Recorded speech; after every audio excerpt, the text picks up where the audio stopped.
Being an INTJ makes working very difficult. I count these jobs as at least 35. Every single picture that you see is related to a different job that I've actually held. And some of them you can count because maybe I've held various positions at one place, worked for various publications that I may have delivered. Maybe some of the jobs represent more than one place or one business that I've worked for. Being an INTJ, just the personality just doesn't work well, and especially when you don't really understand what INTJ means. You always know, even from an early age, that you're introverted, or at least I did. Maybe everyone doesn't understand that. I had taken personality tests, and I remember the letters INTJ, but as a kid I never looked into that. I never really paid any attention to that. So that was never on my mind. So it never really occurred to me how much different that I was than everyone else. Blamed it on other things. One thing as an INTJ is you learn a few things, that if you show up, you're already better than most of the people who work at a place. And just that alone will get you farther than you would if you were a neurotypical person that is lazy. INTJ certainly doesn't mean you're lazy. I don't think I would ever get fired for that, or being inconsistent. The problems almost always are social, and it's really, really difficult. Obsessing over minute details of everything you do. Trying to make sure that everything is just overly perfect. Constantly evaluating every last thing. Critiquing, but not understanding that not everyone appreciates that. We point out the truth to everyone all the time because we have to. It doesn't usually go over well. I can remember one job where at a factory, and they invited everyone into a room and said, well, can you employees give us managers some ideas for how to save money? And at this particular factory, there is a picture of it down there, but it's just, you can hardly tell what it is from the picture. Well, they wanted us to find ways to save money, and I said, yeah. I said, I can tell you how to save money. Now, this factory was set up in such a way that it had way too many levels of management. It had foreman, which I had become a foreman eventually at that point, and then it had a supervisor, and then it had a superintendent over the supervisor. 3 levels, obviously ascending in pay by great orders of magnitude. Well, at the meeting, I said, yeah, I can tell you how to save some money. I said, the superintendents, they don't do anything, and you're paying them $250,000 a year. I said, they add nothing to the productivity of the line. They come down, and usually when they do come down, they just mess something up, and they cost us a lot of money because they don't know what they're doing, and they don't even know the production or how it works. To my amazement, the company actually took that into consideration and got rid of the superintendents and saved, I think they got rid of 3 superintendents in the factory and saved $750,000 a year. I really didn't expect them to do that because I was somewhat being sarcastic, but I was also being truthful. I mean, I was saying a fact, but I didn't actually expect them to listen because nobody ever listens to me, right? We learned that as INTJs, you can see the obvious, but you don't expect anybody else to. Well, that time they did. Well, it didn't go over so well at that factory, and wasn't too long after that, they started looking for reasons to get rid of me. So they'd write me up. I never got fired, but I knew when it was time to go. Because they were all just picking ridiculous things and writing me up for idiotic violations, things that everybody was doing, and that they hadn't done in the previous 5 years. So That's what happens when you just point out the truth. People don't like the truth. It's also difficult being generally smarter than most of the people that you work with. Not being braggadocious.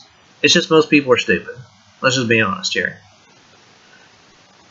But even though you're smarter, you're so socially awkward that you feel dumber.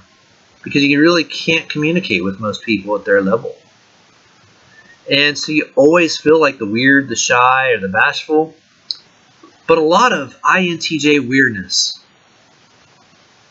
is just an inability to condescend without making people angry. So sometimes we just don't know what to say. And so we're quiet. But at the same time, we have a very hard time being quiet when we see the obvious. Happened to me tonight. Here I was watching the Rose Bowl, first football game I've ever watched. I'm 40 years old. That's the first football game I have ever watched. And immediately, within the first few minutes, I could see how the game was rigged. I did a video on it if you want to go back and look at it. I'm not going to talk about that in this video. But I was shouting out what I'd learned, and I knew they didn't want to hear it. In-laws and things, my wife and those around me, but when I see something, I have to say it. And so it just comes out like I see the truth. I can't live in your delusion. I just can't. So our minds are always on bigger things. We're constantly reported and never really knowing why. Always in being spoken to by the supervisor and never understanding what's going on. Just being vaguely aware that we've committed some unknowable social violation. But we don't know what the violation is. And when they explain it, we never can really pin down what they're talking about. And they think we're lying to them. But we never do figure it out. And so they write us up and we walk out never knowing. It's happened to me so many times at every job I've worked at. And I've never once, maybe once or twice, but most of the time, never having any idea what they're talking about. You know, being an INTJ means hating your job so much and never being able to focus on the tasks of the job because our minds are constantly on bigger things. We can't just push buttons and stack parts all day without just going absurd. Always being forgetful when someone tells you to do something and you turn around and immediately forget. I feel like Dory the fish most of my life because my mind is just somewhere else and it's not on the job ever because the jobs are so meaningless. And so it makes life difficult. It makes employment difficult.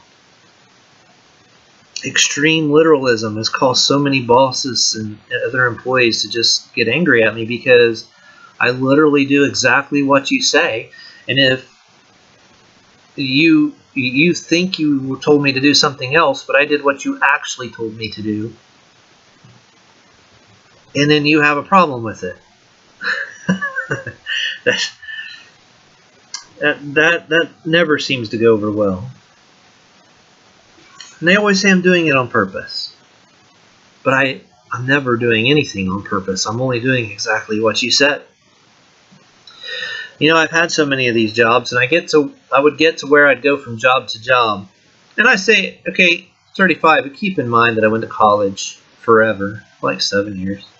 And sometimes I'd come home in the summers, and I'd work in the summertime 2 or 3 jobs and save up money, go back and pick up 2 or 3 jobs. Okay, I'm 40 years old. I've been working since I was 16. Okay, so that's 24 years. And if I've had over 35 jobs, obviously, most of the time I've had 2, 3, even 4 jobs at a time. So I would juggle them as necessary around the hours where I was at. And I never really thought of a job as somewhere where I had to stay or that I ever felt that I owed them any loyalty.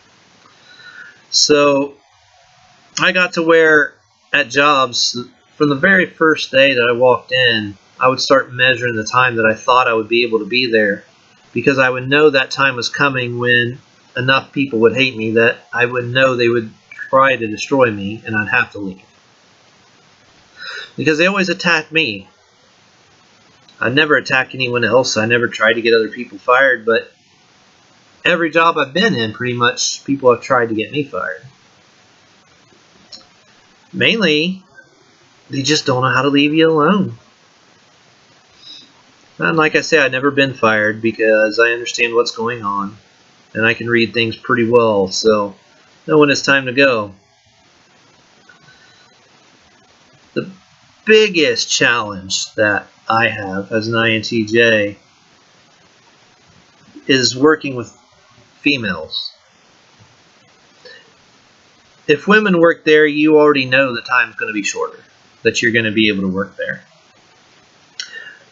I would even go in interviews, and I could usually tell just in the tour of the building who was going to give me trouble. And I was always right, without exception, because I just can put people into the pattern so well.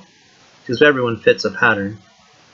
Every once in a while I was wrong, I suppose, but virtually every time you just know who's going to start problems, and they always do. Strange thing about women is every woman I've worked around has seemed hell-bent on my complete and total destruction. Only recently have I really thought that I understood completely why. It's probably the same reason my first girlfriend in high school broke up with me, and it's that INTJs do not bow to them, and it drives them mad. Okay, INTJs work by their principles, and it is irrelevant what you say if it violates my principles. And I'm not necessarily talking about immoral or indecent things. I'm just talking about we won't do this or that without a good reason. And there's something about women that likes to control people, and something about women that seeks to destroy men. A simple fact: women cannot handle management or positions of power or authority. Really don't care how you feel about that. I've seen it time and time again. There's something in women that want to destroy men. That's why the Bible says in the Garden of Eden that she was supposed to be under the authority of her husband, because she has to be told, otherwise she seeks to take that authority naturally. If given the power and the authority to destroy men, that's exactly what they'll do. The fact is, after trying so many different businesses, or different jobs, I'm dying inside to start my own business. But having zero capital and still struggling greatly with how to balance risk of starting something new and providing security for my family, I don't know how to start. I'm always open for tips and advice. If you want to put in your advice for me in your comments, that's always appreciated on my channel. One thing that I've always done is I've always worked long hours from the time I was 16. I would work till 3 or 4 in the morning, even though it was illegal, and still get up and go to school and to church and so forth. When I first got married, I believe my wife shouldn't work, so I wouldn't let her work. And I would work 3 or 4 jobs and work myself just to the bone. Or at first in college, when I was working at the factory, I'd work 60, 70, 80, even a few times 90 hours. And still work all day. When you can do things like this when you're in your 20s, okay? You can work 70, 80 hours and then go on your bus route on the weekends and spend all day in Chicago on your bus route Saturday, and then get up at 3 or 4 in the morning and drive your bus route all day long. You can do that when you're in your 20s. You can't do that forever, though. Body just gives out at some point. And eventually, when I hit about 35, my body was done. I couldn't work 3 or 4 jobs anymore. I tried. I struggled with it a few more years, but here in the last couple years, I finally have just said my wife has to work too. My body just can't do it anymore. Some of these jobs have only worked for a day or a few weeks or something like that, like Pizza Hut. Some of them are like vitamins that I tried to sell. Tried to sell life insurance for Primerica. I got my license and so forth. I even drove the bus for City Baptist Schools in Hammond. Boy, was that ever interesting. Chicago, if you don't know it, has a lot of railroad tracks. And if you drive a bus, you have to stop at every single one of them. Well, this was a private school, so I would start my route at 3 in the morning, and I'd have my first kid on the bus at 4:45 a.m. And these kids paid their own way, okay? They sold candy and things and raised money to go to this school.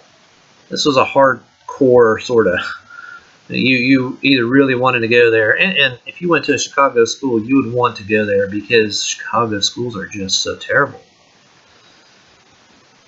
But I would have to cross every single one of these tracks where you have to turn on your lights, you have to stop and open the door. And there were 33 tracks on this route. I counted them one day, and I drove that bus 267 miles every day. Definitely knew a lot about dedication for the salary of $1,400 a month. Yeah, it wasn't that long ago, folks. This was in 2003.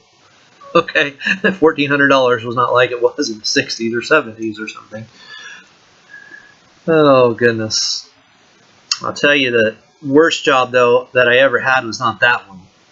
The worst job that I ever had was the vacuum truck job, where you'd have to climb into a boiler. And I mean the worst job physically speaking. This was unreal.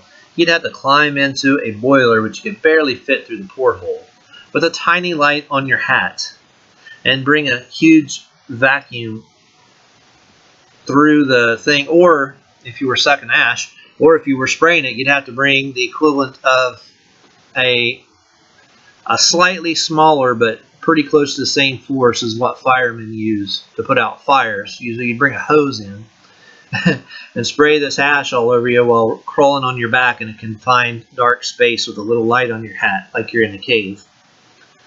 Yeah, that job didn't last too long. That's the only job that really kicked my butt physically. I said, my goodness, what am I doing? This is insane.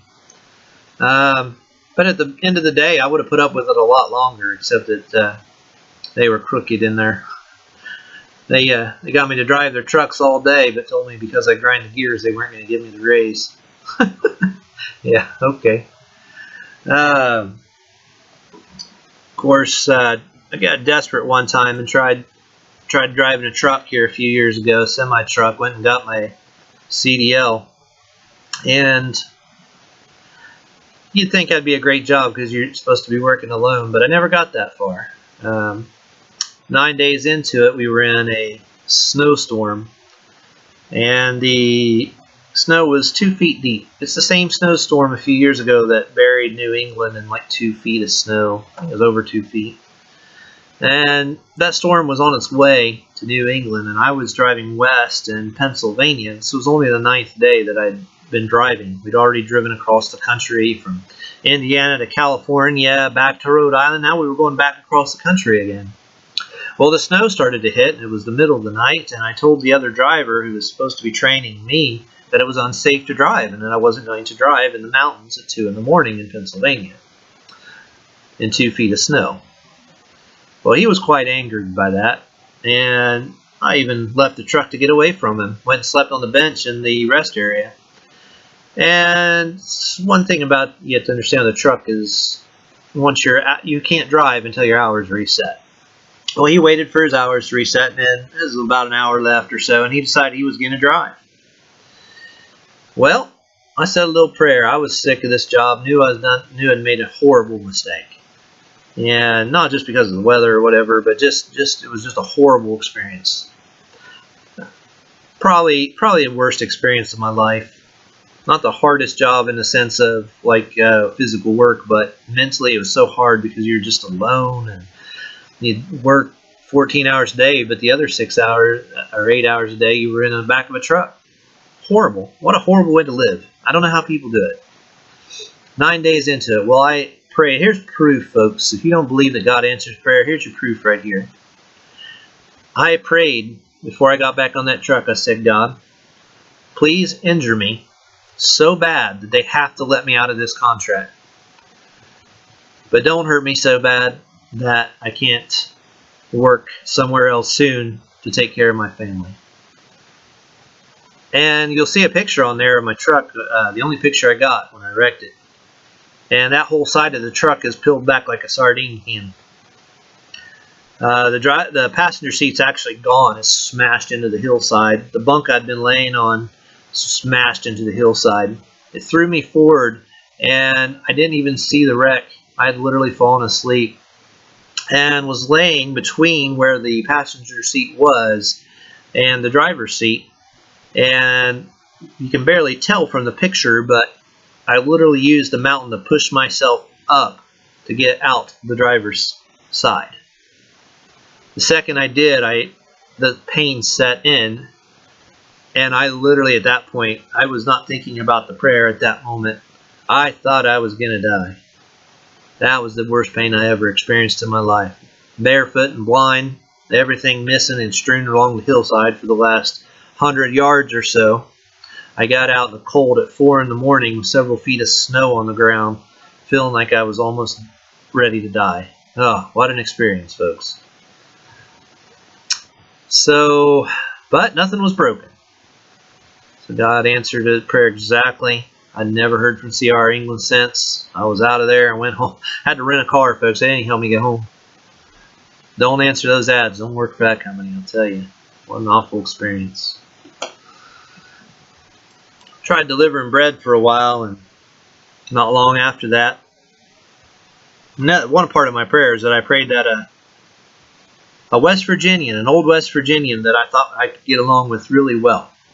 I said, God, just send some old West Virginian guy that needs a job and let him hire me. And would you know it, this old West Virginian guy, he hired me because I just thought, well, this is the kind of job I need. But I didn't pray deep enough, apparently. Okay, yeah, I got the job pretty quick and easy. I could handle the physical work.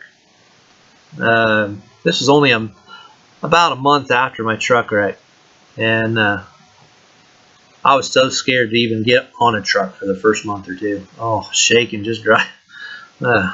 Something terrible there for a while, but you get over it eventually. And what I discovered was, when I would deliver these bread to these places that you'd have to check in at these stores, and almost always the receivers were women. And it came to be over time that even though I wouldn't talk to the women at all, like I would just literally hand them my stuff, they would judge the look on my face. And there's a problem. When you're an INTJ, you have what they know is the death stare, the death gaze, whatever you want to call it. A couple of videos, I was so tired I couldn't come up with the word gaze. What was my problem? So I had the death gaze, and time again, they kept calling my company. Women, always seeking a, never a man. Okay, never. But these women receivers wouldn't like the look on my face and would call the company time and time again. So that's a weird thing.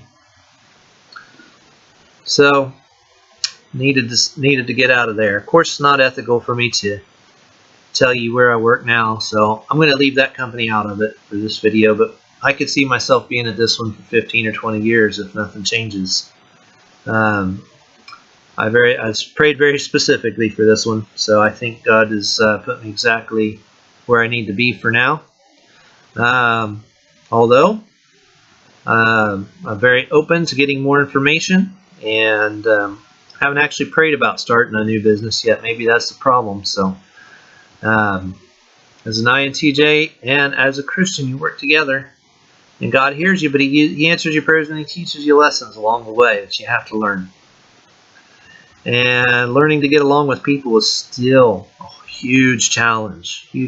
So but working where I do now gives me time to do things like this, and I haven't been happier in my life because I get to think, I get to expand my mind, I get to talk to all of you, because there's actually some of you that do hear this and do listen, and some of you are interested in INTJ topics and Asperger's and philosophy and gematria and theology. So, in fact, I've written several books, but I've never actually tried to publish them or finish them all the way. About 150 pages on the last one. But I just don't like them, so I don't keep going. And I don't finish them. But now I have all this time, so I want to get back into things like that. So yeah, I've had 35 jobs or so. Delivered pizza, worked at Pizza Hut, done 3 home health cares, 3 different telemarketing jobs. What an interesting life it's been. And to think, I'm only 40. I still have to do this for at least 25 more years. And since, of course, there's no way to save money making minimum wage, probably be longer than 65. But that's life. I'm still happy. God will take care of me. Always has. And that's it. So if you have any questions, please put them in the comments. I do like to hear from you. Please like, share, and subscribe to this video. And definitely tell me your experiences, especially if you're an INTJ. I want to hear from you. Later.